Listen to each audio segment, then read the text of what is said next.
significado literal de la palabra Elul, el nombre del mes, ¿qué significa? Elul. ¿Qué significa Elul? No, esas son las iniciales de Elul. ¿Qué significa en lo literal la palabra Elul? Como siempre les digo, los meses en el año no tienen nombre, tienen números. El mes 1, el mes 2, el mes 3, el mes 4. Los nombres llegaron o se pusieron en el judaísmo a raíz del exilio a Babilonia.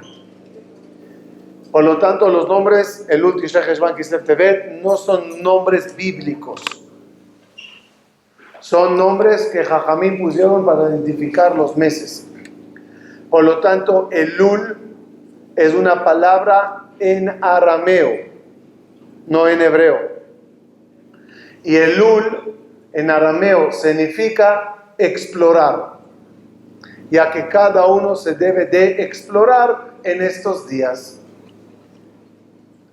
¿Tarea fácil o difícil? ¿Por qué es difícil? Hoy vamos a entender por qué es tan difícil explorarse. ¿Por qué es tan difícil analizarse, juzgarse? Hay una frase motivadora muy grande que dice lo siguiente: si hay juicio en la tierra, ya no hay juicio en el cielo.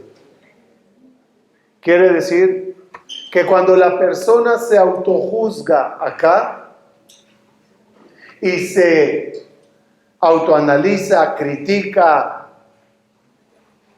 con veredictos de mejoría, en el cielo ya Dios dice: ok, ya es suficiente, ya lo estás haciendo solito. Si huyes, si no te juzgas, sino solo te justificas, entonces Dios dice: oye, no, así no son las cosas, déjame analizar. Imagínate que te enteras que tu hijo hizo una travesura y estás esperando que llegue para analizarle, juzgarle. Y antes que abras la boca, él te dice: ma, abuela, hermana, esposa, me he analizado sobre lo que me pasó hoy y estuve muy mal. Es más, reflexioné que así no debo de comportarme. Es más, ya me castigué que ya no voy a hacer esto y esto más. ¿Le vas a juzgar? Ya lo hizo solito. ¿Cuál es la dificultad en darnos cuenta de nuestra realidad? Les voy a empezar contando ciertos episodios de la Torá. ¿Los conocen? Con todo esto se los voy a contar para que hagamos una pregunta importante al respecto. ¿Conocen la historia de Korah? ¿Conocen o no? ¿Ah? ¿Sí? Ok, rápidamente vamos a resumir. Korah se ofende que nombraron a su primo y no a él, a un puesto importante. Por lo tanto, el millonario Korah, que encontró uno de los 3 tesoros de Yosef, decide hacerle un golpe de estado a Moshe Rabbeinu. Se alza contra Moshe, inventa historias, burlas, y se arma la grande.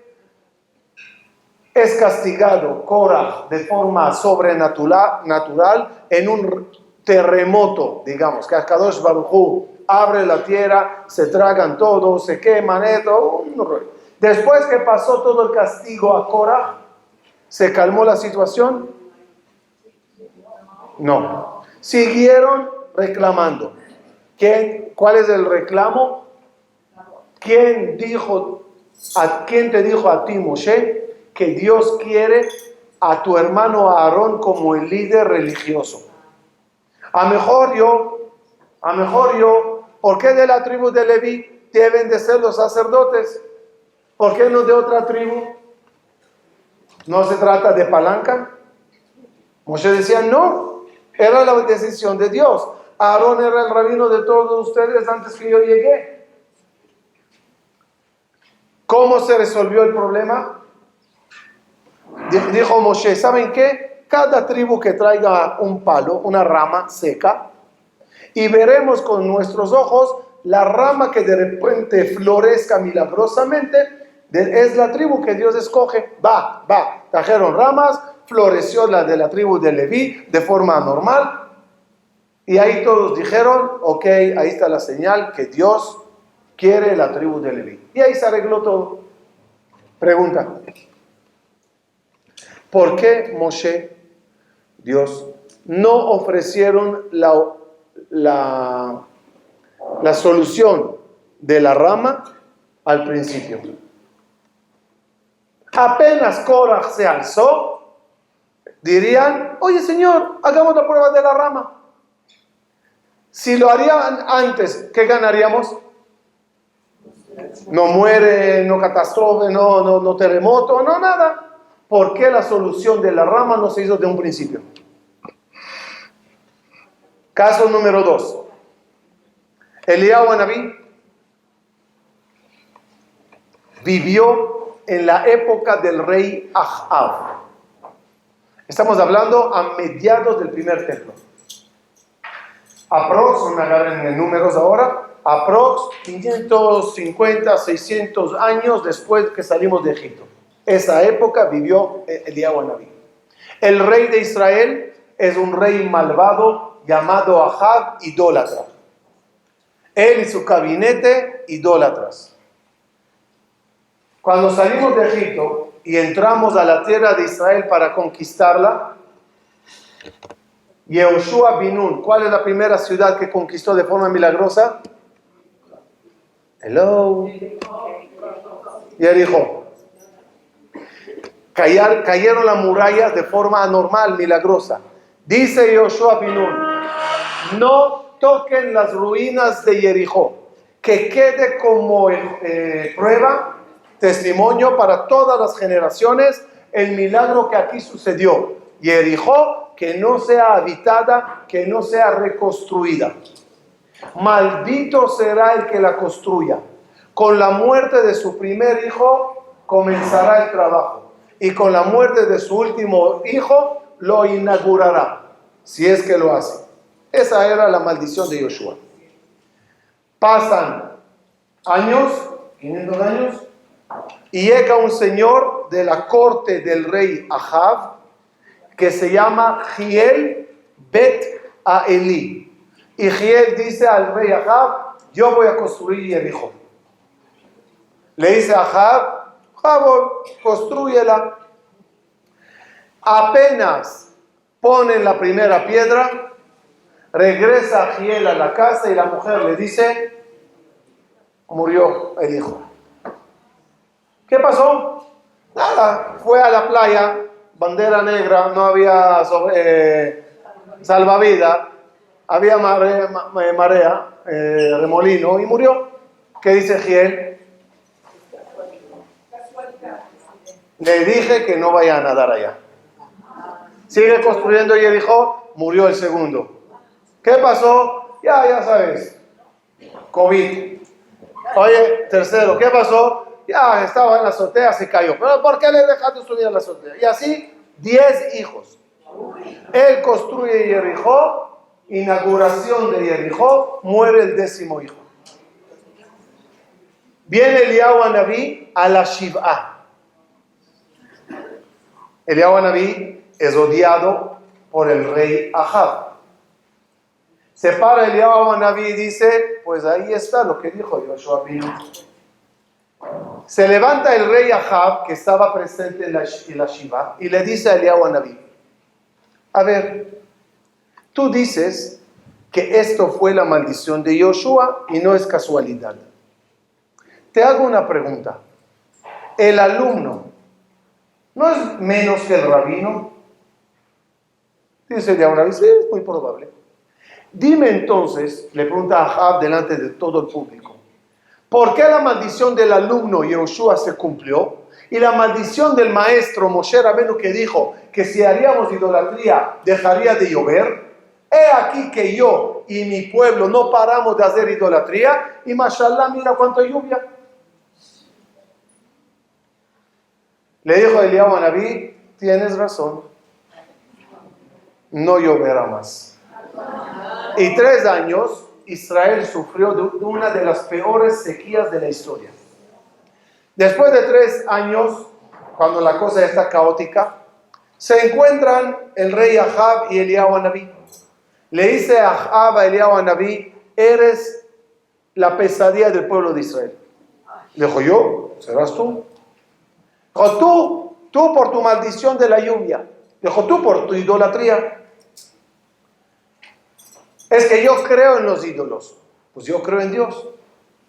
Viene Eliyahu Anabí y le ofrece el famoso debate en el Carmel, en el norte de Israel, por ahí de Haifa. Tráete a todos tus profetas idólatras, escojan 2 terneras, toros, vacas, no sé.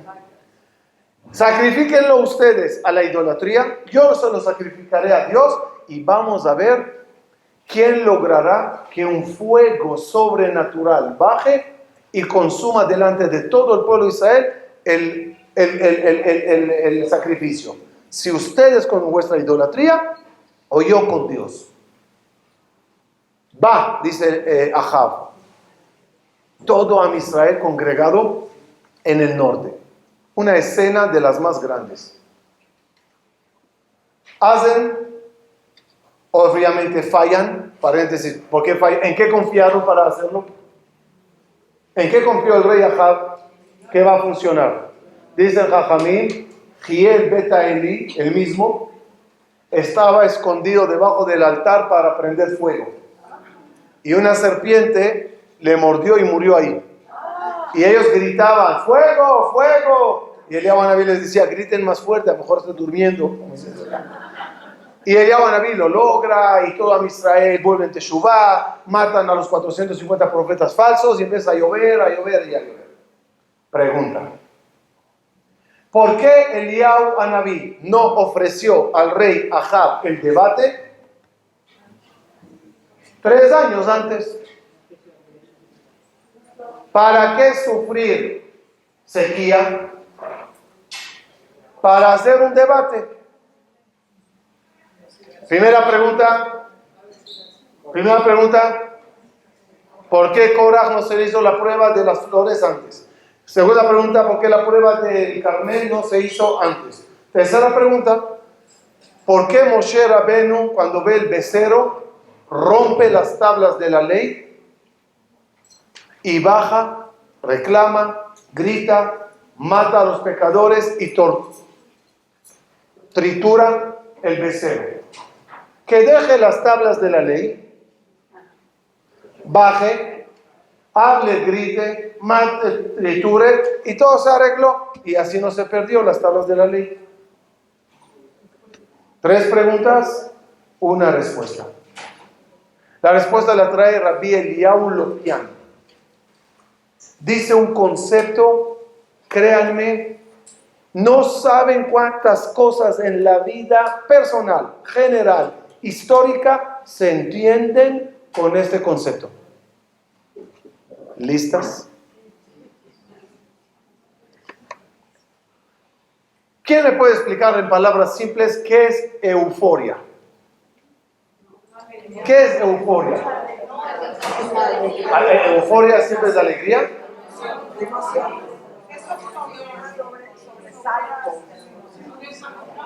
Existe, a ver, a lo mejor yo estoy equivocado en la palabra. Existe decir, uno está en euforia cuando está en el casino en Las Vegas. ¿Sí o no? Sí, ok. Entonces estamos bien. Ese éxtasis, esa locura, esa emoción, la voy a llamar en la conferencia de hoy euforia. ¿Estoy bien? ¿Sí o no? ¿Qué pasa a la persona cuando entra en un estado de euforia? La persona en ese estado se convierte en sordo, ciego, por lo tanto, tonto. Explico. Imagínense que alguien sabio se para ante una persona para decirle frases o enseñanza sabia y enseñarle negro sobre blanco, mira las pruebas. Solo que quien estás tú hablando con él, con ella, está con unos audífonos herméticos, volumen a millón, y con ese cubreojos del avión, ¿sí? De ahí, de first class, ahí, ¿sí? Es antifaz, antifaz, que uno cuando cruza para salir ve lo que lo dejaron ahí en los asientos. Y está así y así, y tú le estás hablando y enseñando. ¿Ayuda en algo tu sabiduría? No. ¿Por qué no ayuda? Porque la persona está encapsulado en su mundo y no está dando cuenta de lo que está pasando. Cora, ¿en qué estado estaba cuando encontró el tesoro de Yosef? Es el multimillonario de la comunidad, es el que quiere el poder, el que todo el público le sigue. ¿En qué momento está Cora? Euforia. Euforia de honor, de poder, de revolución, de riqueza, de soborno, de lo que quieran. En un estado así, ¿qué pasa si llega Moshe Rabbeinu y le dice, Cora, vamos a hacer la prueba de las flores? Le manda a volar. Lo único que le preguntaría a Moshe, el halo Iberia. No haría caso. Y aunque lo hubiera visto, que dirían lo que sea, no aceptarían nada. ¿En qué momento el pueblo estaba? Él y el pueblo no escucharían nada. Todos estaban como locos. ¿En qué momento tienen oídos para escuchar? ¿Y ojos para ver? Cuando pasa el terremoto anormal, cuando pasa lo que pasa y todos choqueados, ahora se les puede hablar. ¿Qué pasaría si Eliyahu Anabí llegaría con Ahab y le diría, Ahab, vamos a hacer un debate en el Carmel? Le mandaría a volar. No había oídos para escuchar. Soy el rey, la economía a millón. Ahab ganaba guerras más que David Amelech. La Gemara dice que David Amelech salía a las batallas, ganaba, pero perdía soldados, morían soldados. Ahab salía a las guerras, ganaba y ningún soldado judío moría. Por la unión que tenían. Pero ¿a quién se lo adjudicaba Ahab? A la idolatría que cree en ella. En ese estado eufórico, vente a hablar a Ahab, hagamos un debate. No hay oídos para escuchar. Y aunque lo hagas, no hay ojos para ver. No hay oídos. ¿Me entienden? ¿Qué pasaría si Moshe Rabbeinu llegaría? Bajaba de Har Sinai y todos en la euforia del becerro de oro. Bailando, borrachos, adulterio, locura tras locura. ¿Llegaría Moshe? Hola, llegué. ¿Quién se voltaría a verle? Al romper las tablas de la ley, ¿qué pasó? Shock. Un shock que les causa de repente abrir los ojos, abrir los oídos y ver la realidad. Esto está muy bonito cuando se habla de Ahab, de Korah, de Moshe, de lo que quieras. Cuando se habla de uno mismo, es muy difícil de repente reconocer la euforia que una persona puede llegar a estar. ¿Sí o no? Lo que sepan, que eso funciona con nosotros también. No sé en qué clase de euforia podemos llegar a estar metidos. Si es de rivalidad, de ego, de orgullo, de amores prohibidos, de poder, de ambición, de adicción. Cuando una persona está en un estado en el cual está borracho, agarren un jovencita barminal que se va a casar con no yudí, no judía, ¿no? Háblale, dale explicaciones lógicas, Enséñale, o qué sé, la carta del abuelo antes que murió, y lo que quieras. ¿Hay oídos? No. ¿Hay cerebro para analizarlo sanamente? No. ¿Cuál es el problema? Esa euforia bloquea a la persona. Y no importa, escuchen bien, tu grado de sabiduría. Euforia no opaca tontos. Opaca al quien sea. El hombre más sabio, Shlomo HaMelech. Les voy a contar la historia. Shlomo HaMelech tomó el reinado a una edad muy joven. Durante 7 años construyó el Bet HaMikdash. Una obra deseada por Am Israel durante 400 años. Lujo, riqueza, fama. Shlomo HaMelech es una de las personas más importantes en el mundo, desde tan joven. En todos los países del mundo se habla de la sabiduría de este joven. Llegó la hora de la inauguración del Bet HaMikdash. ¿Momento especial o no? Muy especial. De repente, decide Shlomo HaMelech que en la misma noche que se va a inaugurar el Bet HaMikdash, él se va a casar con la hija de Paró, la princesa egipcia. No sé cómo se llamaba, algo tipo Cleopatra, algo así. Se va a casar con la hija del rey Paró. ¿No encontraste otro día? Esa noche, el pueblo dividido en dos. ¿Voy a bailar en el Bet HaMikdash o voy a bailar en la... ¿Y dónde está la boda? Enfrente. O sea, Jerusalén, los que conocen un poquito, no son kilómetros. La distancia desde el Kotel a Ir David. La fiesta, a millón. La gente importante, pues, dudan dónde ir, acá o allá. La hija de Paró, cuando ya está Shlomo en plena fiesta y happy, le dice, pues, a bailar. Sí, a bailar. Siéntate, rey. Conoce la escena que se sientan los novios y se les baila, ¿no? Y empezaba la hija de Paró a llamar a bailarines, a bailar. Shlomo, grupo 1, es la danza zulú de África a la idolatría tal. Ahora budistas, miren cómo se canta al dios budista. Y ahora al Desbu. Y ahora Shlomo HaMelech sentado viendo bailes de Avodah Zará durante toda su boda. La noche pues se va a dormir ya borrachito, feliz. Ella le tapa todas las ventanas para que duerma. Al día siguiente hay que empezar el servicio en el Bet HaMikdash. Primer día del Bet HaMikdash. Las llaves las tiene Shlomo. Shlomo está durmiendo. ¿Quién le va a tocar la puerta? Y los Kohanim diciendo, oye, hay que sacrificar el sacrificio de la mañana. ¿Cómo en la inauguración, en el primer día no se hace? ¿Qué se hace? Van a la mamá, Batsheva. Entra Batsheva a la recámara. He aquí que la suegra entrando con un zapato en la mano. Y empieza Batsheva a pegarle a Shlomo HaMelech golpes y gritos.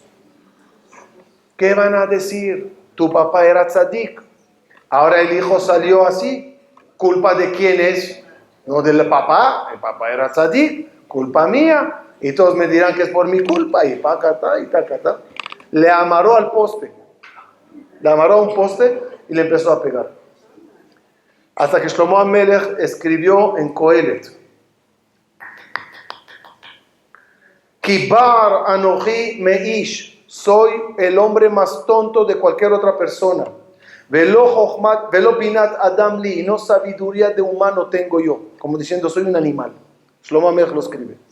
Tú le dices el más sabio, él por esa escena escribe, soy el más tonto. Y recapacita y reconoce su error. Díganme de nuevo la misma pregunta. ¿Qué necesidad tenía Bathsheba de esa violencia? Es el rey. Respuesta. Shlomo HaMelech está en un estado tan eufórico que no va a escuchar, no está dándose cuenta. ¿Qué le pasó al sabio? Díganme qué le pasó al sabio. ¿No se está dando cuenta que no está haciendo honores al Bet HaMikdash? ¿Quieren caerse de la silla? Dice el Midrash, en esa noche, con todo lo que les conté que pasó, dijo Dios, este templo le voy a destruir, no le quiero. Duró 410 años el veredicto divino, pero cuando se firmó o se dijo por Dios el veredicto de la destrucción, el día de la inauguración. ¿Qué le pasó al sabio? Respuesta, euforia, ciega la mente, también de los sabios, también de la gente hecha y derecha. Es así. David HaMelech, tzadik. ¿Pero qué le pasó al tzadik cuando se enamoró de la vecina? Bathsheba. ¿Ah? Todo es justificante. Y el esposo, no, ese hay que matarle. Que le manda al frente, ya conocen la historia.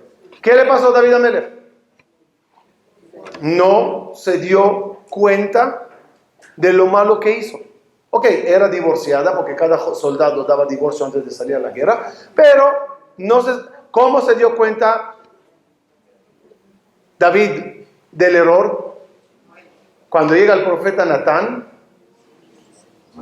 y le cuenta la historia del rico que quitó al vecino su única oveja, teniendo él 70 ovejas, y el David HaMelech se enoja y le dice, hay que matarle a ese malo.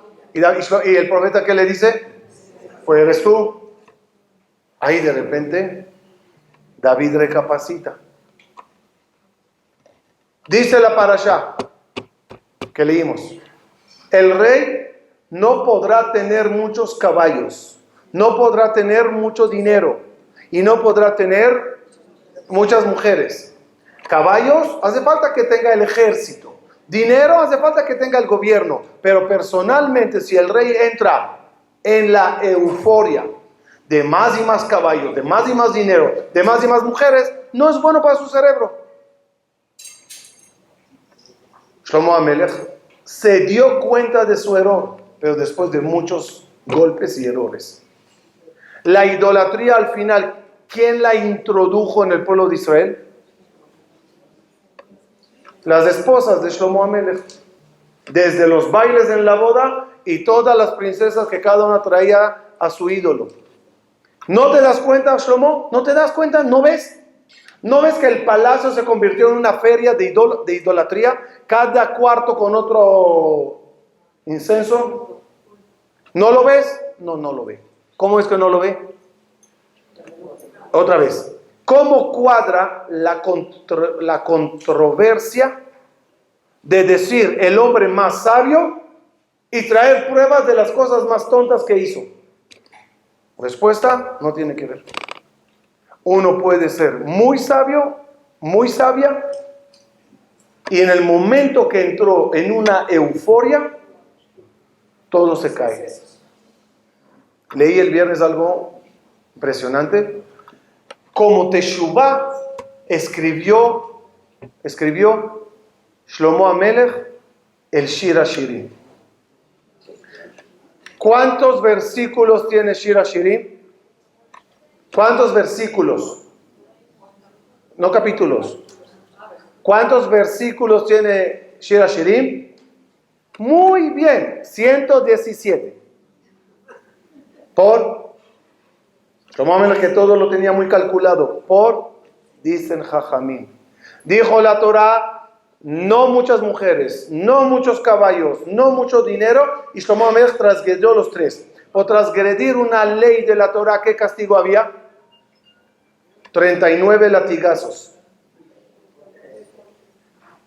39 por 3, 117. Dijo David Amelech, por cada latigazo que me merecía por lo que hice, Shlomo Amelech, y me arrepiento y haré un Shir Hashirim sabio y profundo por cada versículo de esos. David Amelech, miren qué David Amelech hizo para quitar esa euforia. David Amelech iba a estudiar en el Bet Midrash. Entraba David Amelech al Bet Midrash, paréntesis, en estas escaleras, en estas épocas del año, hace muchos años, Moy Sabas Zichrono Libraja me agarra y me hace una pregunta. Me dice Moy Zichrono Libraja, a ver, ¿por qué el rey de Israel debía de ir aquí con un Sefer Torah? Saben que había una ley que el rey tenía que tener aquí un Sefer Torah. ¿Por qué? Yo le dije, no sé si tiene una pregunta para consultar. Dice, no, están Jajamín siempre acompañándole. ¿Qué tiene que ver no pecar? Si yo ando con una mezuzá, ¿no voy a pecar? No tiene que ver. Respuesta, dije, no se moví. Me dijo Moshe, dijo, no es baja. ¿Cómo se ve la escena de un rey que entra a un Bet Midrash, entra a una boda, entra a una junta de lo que sea? ¿Cómo se ve la escena? Todos de pie. ¿Cómo se siente el que entra en euforia de orgullo, de honor? No se dará cuenta de lo que está haciendo. ¿Qué dijo la Torah como solución? Carga un Sefer Torah donde andes. Y cuando todos se pusieron de pie, ¿por qué se pusieron de pie? Está entrando un Sefer Torah.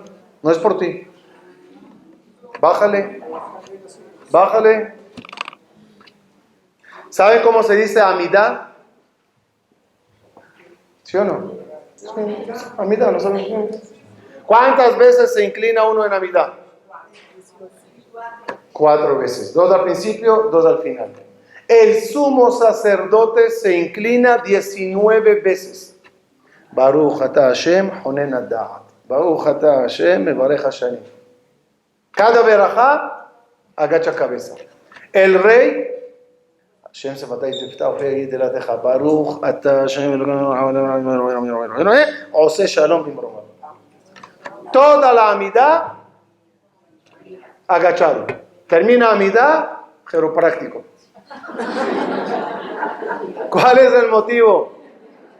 Cuanto más te crees, más debes de bajar la nariz, bajar la cabeza, porque si no, la euforia que vas a vivir en ella te va a causar no darte cuenta de lo que estás diciendo o lo que te están diciendo.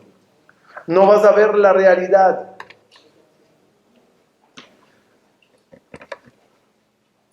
¿Quién era la oposición del rey Shelomo? El ciego, ¿ok? Ya Shlomo Amelech entendimos que tenía épocas de ceguera, por llamarlo así, sordera, euforia. ¿Quién es la oposición que grita en todo el pueblo de Israel? El rey está mal.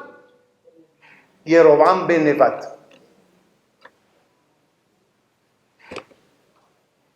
Sale en las noticias, entrevista a Jeroboam. A ver, ¿cuál es el problema? El rey de nosotros está muy mal. Mira cómo se comporta. Puso peaje. ¿Cómo se dice? Casetas. Casetas para entrar a rezar el Bet HaMikdash. Cada uno que quería entrar al Bet HaMikdash tenía que pagar. ¿Por qué? Pues porque el rey gastó todo el dinero con derroches y fiestas y locuras, que ya no hay dinero en la caja. ¿De dónde se va a sacar la caja? De los que van a venir a rezar. ¿Quieres venir a rezar? Pues paga. Y ves a todos con el caballo al frente, en el hombre tiene esa etiqueta de que pagó en el otro. No, está mal, grita Jeroboam ben Nebat. Cuando muere Shlomo Amelech, Israel, 10 tribus de Israel, nombran al lúcido Jeroboam ben Nebat, le nombran rey. Llega Sukkot. ¿Dónde se hace Sukkot? En Jerusalén. ¿A quién pertenece Jerusalén? al otro reinado. Israel se dividió en dos reyes. Le dicen a Jeroboam, ¿vas a ir al Bet HaMikdash? Dijo, sí, hay que pagar. No pagamos. No, ¿qué quieres que hagamos? Pero Jeroboam, hay un problema. En el Bet HaMikdash, en toda la planicie, no hay silla para sentarse. Solo el rey se sienta. Y tú eres rey. Garantizate que el rey, opositor o rival, como lo quieras llamar, te preparó una silla para ti. ¿Se van a sentar los dos? Marcan a Rehabam. Oye, ¿le vas a poner una silla a Jeroboam? No, él no es legítimo. Yo soy el rey de Israel. Jeroboam, no vas a tener silla. Traigo el de la playa. No. ¿No me van a hacer honores como rey? Va. Cambien los peajes en alcabalas. ¿Lo dije bien? No. Wow. No se puede pasar. ¿Ok? Aunque quieras pagar. No hay entrada. O sea, 2 metros antes del peaje de Jerusalén, pongo yo mis guardianes. Nadie va al Bet HaMikdash. Oye, tenemos que rezar. Me hacen 2 becerros de oro. Uno me lo ponen en Beersheba, uno me lo ponen en el norte en Dan, y cada judío que quiere rezar va a la estatua tal o a la estatua tal. ¿Qué pasó? ¿Dónde está todo lo que dijiste de ayer? ¿Dónde está el lúcido? ¿Cuál es la respuesta? Al final, la euforia del honor, el orgullo, mi palabra, mi silla, lo que eso, bloquea cerebros. ¿Cuál es la solución? ¿Cuál es la solución? La solución que no me gusta es la que les dije hasta ahora. ¿Cuál es la solución que vimos hasta ahora a la euforia? Las consecuencias. Cachetadas divinas. ¿Cómo se despertó a Misael en el Cora? Boom, boom, terremoto. ¿Cómo se despertó en la época de Eliyahu Anabí? Boom, boom, sequía. El becerro de oro, 2 cachetadas, las estatuas rotas. Shlomo Amelech, ese sí, salió con moretones.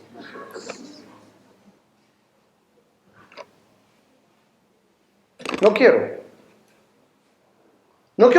cachetadas para despertar. Hay 2 tipos de teshuvah, que es lo más importante que debemos de aprender en estas semanas. Una,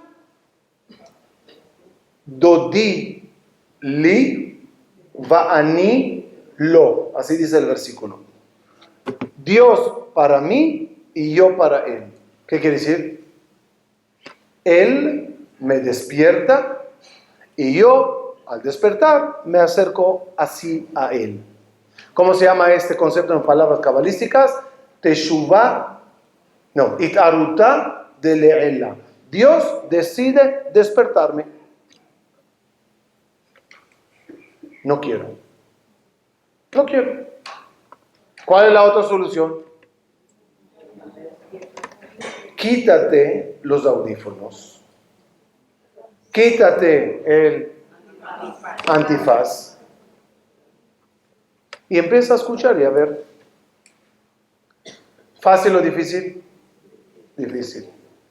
Pero cuando está la otra opción, no. Prefiero la difícil. Prefiero hacerlo yo. ¿Qué dice Dios? No hay problema, pero nada más hazlo.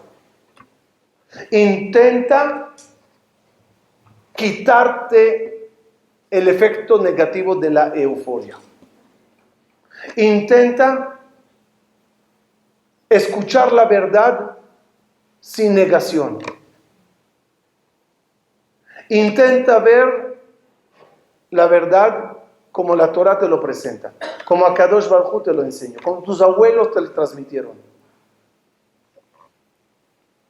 La euforia de la belleza no nos deja escuchar leyes de Tzniut. La euforia de las vacaciones en los fines de semana no nos deja escuchar Shabbat. La euforia, 1.000.000 de ejemplos puedo traer donde se adelanta, se sobrepone Se antepone la euforia de algo que me gusta antes de la ley que tengo que escuchar. ¿Qué pasa a la ley? Ya no la escucho, no tiene lógica, la veo como anticuada, no me cuadra. Y el motivo único es lo que me molesta en escucharlo. La ceguera. Quitar eso es de lo más difícil que hay. Cuando entras en discusión, en pareja, en comunidad, en rivales, en negocios, no quieres escucharle al otro. Todo lo que dice está mal, todo lo que hace está mal. Imagínate que tu enemiga number one la ves haciendo bondad con alguien. ¿Qué dices? Hipócrita. Esa hipócrita. ¿Pero por qué no ves? Está haciendo bondad. ¿Qué bondad? Esa Bilam. Y así nos pasa en todas las cosas. Lo que nos interesa, lo kasherizamos. Lo que no nos interesa, taref. Y no es la verdad, es la euforia donde uno vive. Cierro. Cuenta la Gemara, y no sé si la historia tal cual ocurrió o es metáfora, no importa, yo voy a agarrar la historia como metáfora. La Gemara habla de varias cosas que pasaron con Alejandro Magno. Les ubico, Alejandro Magno vivió más o menos al comienzo del segundo templo. Al comienzo del segundo templo vivió Alejandro Magno. Tenía unos encuentros con Jajamim en Israel porque pasó de Egipto, en sus conquistas mundiales, pasó por Israel. En una de esas conquistas, esos viajes que Alejandro Magno iba con toda la euforia del mundo, ganas de conquistar, ganas de saquear, ganas de fama mundial que cargaba. Creo que a los 27 años conquistó Francia Alejandro Magno. Tenía una euforia muy grande. Y va a unas de los países remotos, que la Gemara la llama las montañas de la oscuridad. Una forma de decir que nadie sabe qué pasa por allá de tan lejos que está. Y a Alejandro Magno se le convierte en una meta muy grande llegar y conquistar aquella aldea, ciudad o lo que haya por allá. Haciendo la historia corta sin entrar en detalles, para no estropear la moraleja, pasa por un lugar, descansa, toma agua, sigue, llega a la ciudad y había ahí, no sé si puras mujeres o la mayoría mujeres, y esas mujeres eran muy sabias y le dieron a Alejandro Magno una clase de musar, le hicieron haroset. Alejandro Magno termina regresando con la cola entre las piernas, todo ahí apachurrado. Cuando va de regreso, pasa por el mismo lugar y toma del mismo río, lo que sea allá. De repente Alejandro Magno, cuenta la Gemara, huele y dice, este olor es muy especial. ¿De dónde viene este olor? Y estas aguas son muy ricas, muy dulces, muy transparentes, brillan. Resulta que se ubica Alejandro Magno en uno de los portones de Gan Eden. Es decir, hay dos dimensiones, Gan Eden y este mundo. Gan Eden no está en otro planeta y no está en el cielo, porque no hay cielo. Arriba es un azul de los gases de la atmósfera, de los rayos de sol. El cielo es otra dimensión. Y esa otra dimensión puede estar enfrente de tus narices. Dios no se tiene que escapar a una galaxia a 8,000 años luz para hacerse ahí un jardincito. Te lo hace aquí enfrente de tus narices y no ves nada, porque es otra dimensión. Y existe el concepto de cruzarse dimensiones. En ese lugar es como portón de cruzada de dimensión y Alejandro Magno se cruza. Se emociona, pide que le den un recuerdo de esa dimensión para que le crean, etc. Y sigue. Pregunta a Jajamín, ¿por qué cuando va de ida no se da cuenta? Y cuando viene de regreso, se da cuenta. Y la respuesta, en base a toda la clase que dimos hoy, es que cuando tú andas con soberbia y euforia, te pierdes los portones del paraíso que hay en tu camino en la vida. ¿Cuántas veces uno va como loca a las diligencias y pasa en el portón del CNIS y hay clase o tefilá o shabbat o lo que sea? No ve el portón del paraíso. ¿Cuántos lugares, cuántas personas son el portón tuyo para tu paraíso? Pero con euforia y locura que uno quiere y soberbia, no ve y no se da cuenta. De regreso, cuando escuchó clase de Musar, no recibió golpes. Le dijeron palabras que nadie se atrevió a decirle. Las palabras le agacharon la cabeza. Y es la segunda solución que les dije que es la mejor. No la primera de zapatazos. La segunda de escuchar, reflexionar, bajar un poquito esa euforia y darse cuenta de los portones del paraíso. Que Hashem nos ayude, quitarnos los audífonos, quitarnos los antefaces y ver la verdad en la vida. Muchas gracias.